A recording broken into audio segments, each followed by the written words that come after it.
Hey guys, today's Wednesday, May 13th, and we are going to be talking about Portugal today. It will be a shorter one than yesterday, but still, I encourage you guys to take some notes. Portugal, if you look on the map on page 224, Portugal is on the western coast of the Iberian Peninsula, right next to Spain. And I discussed yesterday, this is why Spain and Portugal have cultures that are so similar to one another, is because they are kind of like isolated from one another by the Spanish Pyrenees Mountains. And they have a lot of similarities in culture.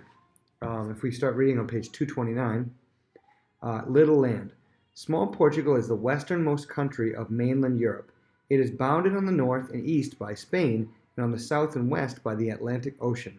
The little rectangular country covered most of the west coast of the Iberian Peninsula. It's a very coastal nation. There's not a lot of inland land. Much highland. Most of Portugal is hilly, and the northern and southern ends are quite mountainous. Because of the mountainous terrain, only about 2/5 of Portugal's land is suitable for agriculture. Nothing necessarily yet. Forests. Thick forests cover Portugal's hills. These forests yield one of Portugal's main sources of wealth. So you can kind of put this in the work section. Cork. Cork is one of the most popular resources. A special type of oak tree called the cork grows all over Portugal. The bark of this tree is cut off about every 10 years, and corks are cut from it. Cork oak is hardy and can grow on hillsides where other vegetation cannot thrive. Large groves of pine trees also grow in Portugal, as well as some nut-bearing trees such as the almond, chestnut, and walnut. Rivers and cities. The Douro River flows through the richest part of Portugal and provides an excellent waterway to Oporto, a very important Portuguese seaport. We're going to talk about sea. The sea is very important. The Tagus River, Tagus River is the longest river of the Iberian Peninsula, cuts through mountains and divides Portugal in half. See, Tagus means to cut, and so it makes sense. It cuts it in half. Its mouth forms a wide bay at Lisbon, and Lisbon is the capital of Portugal. Make sure you put that in your little notes there. Lisbon is Portugal's capital and the largest city. This bay is the finest harbor on the Iberian Peninsula and one of the best in the world. Temperate climate. Because of Portugal's location on the Atlantic coast, the country enjoys a marine west coast climate. Both summers and winters are mild. The southern part of Portugal is particularly suited to vineyards, and grape growing is one of Portugal's major industries. Wheat is the leading grain grown in Portugal, but the country also must import wheat to meet its needs. So here we talk about the climate. It's a temperate climate, like a mild, like kind of California type climate, like not like South California, but like a middle of California type climate with West Coast, not very humid and stuff like that. It's a nice climate. And Portuguese workers, so this is under the work as well. The people of Portuguese speak Portuguese, which is very similar to Spanish. It's what people speak in Brazil as well. They speak Portuguese. Their main religion is Roman Catholicism, so their legal majority religion. Most of it is Roman Catholic. Similar to Spain, but Portugal, they're a bit more religious in Portugal than Spain. Most of the Portuguese today are farmers, forest workers, or fishermen. So for work, they have cork. They export cork a lot, but also their workers are a lot of farmers or fishermen. Fishing is a big job there in Portugal. They are also noted for their skill in lace making and pottery. Although Portugal is one of the poorest nations in Europe, Portuguese fishermen often find their occupation to be profitable. So fishermen aren't like the lowest, poorest people in Portugal, as they might be in other countries. The seas off Portugal's coast are teeming with fish, including great schools of tuna and sardines. The Portuguese also use their seafaring skills to fish for cod off of Africa's west coast. Fish, an important part of the Portuguese diet, is often eaten at each meal. Portugal also exports vast quantities of fish. So fish is a very, very, very big part of Portuguese culture. Fishing and eating fish. It takes a large part in a lot of their foods. rich in history.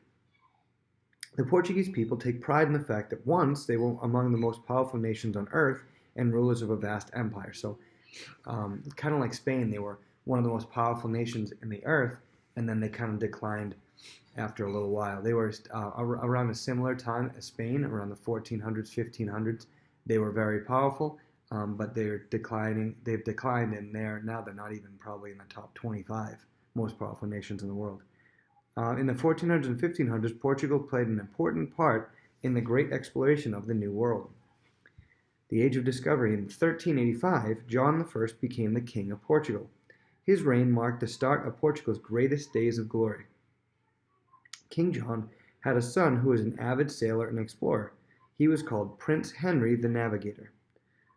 Prince Henry urged the Portuguese explorers to sail into uncharted waters and establish brand new trade routes. What a trade route is somewhere you go. It's like a path that you go from one place to another to bring stuff there and to sell it, or to bring stuff back, buy things and bring it back to your country.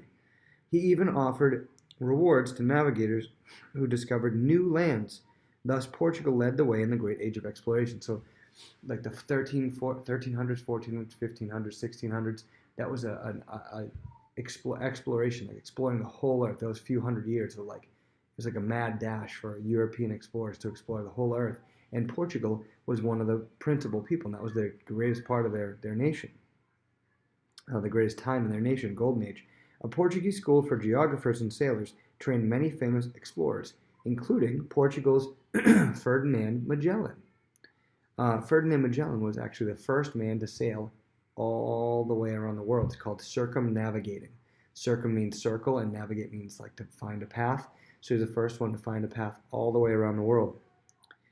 Portuguese explorers discovered islands that were added to the Portuguese Empire. In 1488, Bartolomeu Diaz sailed all the way to the Cape of Good Hope at the tip of Africa.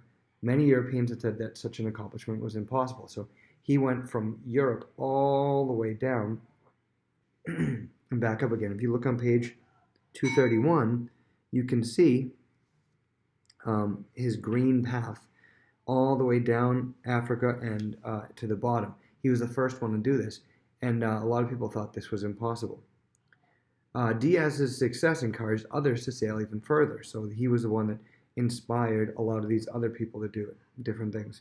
In 1498, 10 years later, Vasco da Gama became the first European to sail to India by going around Africa. So Bartolomeu Diaz went all the way to the Cape of Good Hope and sailed back, while Vasco da Gama went all the way around and all the way to India, which was where they traded a lot of things. You see, people wouldn't really want to go by land, because if you go by land, you could have like robbers or whatever jump out of the forest, jump out of the bushes and steal things. It's very common to happen. So people wanted to go by sea because you didn't have to deal with robbers. As long as your boat was good and you had enough supplies, you were okay. Now Portugal had a path to the fabulous wealth in the mysterious Orient, and her own wealth and power grew. In 1500, Pedro Cabral discovered Brazil, marking the beginning of Portugal's empire in the New World. So Brazil, that's why in Brazil people speak Portuguese, is because the Portuguese were the ones that came from Europe to Brazil, and they discovered Brazil, even though obviously the native people were already there. And so the Brazilian people today are descended from the Portuguese who came over and moved to Brazil, and the indigenous people who lived there. They kind of like mixed together and had children. So the Brazilian people are descended from these people. In the 1500s, Portugal's power began to decline. So they were only powerful for like 100, 150 years. And by 1580, Portugal had come under Spanish dominion. So Spain in 1580, Spain was still at the height of their power, and they kind of conquered Portugal. And remember what happened to Spain about 8 years after this. England defeated the Spanish Armada, so that tanked them. 60 years later, Portugal regained its independence. Well, the reason why it regained its independence was because Spain was on the way down. And Spain kind of had owned Portugal a little bit, and so they threw Spain off because Spain was having its own issues with England. And so Portugal became independent, but it was never as powerful as it once had been. Portugal is now a republic with a president, a prime minister, and a parliament. The people elect their president, who stays in office for 5 years. In America, it's 4 years, but in Portugal, it's 5. The prime minister works as a helper to the president. The socialist and communist parties, who want the government to control the economy, are very powerful in Portugal. So they have a very strong socialist and communist presence, as is kind of happening in America too. It's getting more and more popular in America, which is kind of scary. But that's it for today. That's all that we have to mention today. Oh, I wanted to mention. So Ferdinand Magellan had, if you notice, he was the purple line. He didn't go around the Cape of Good Hope. He went the other way. He went down around Brazil and then back and then to Portugal again. Anyway, so that's it for Portugal. We'll talk about Italy tomorrow. Hopefully you guys have some good notes.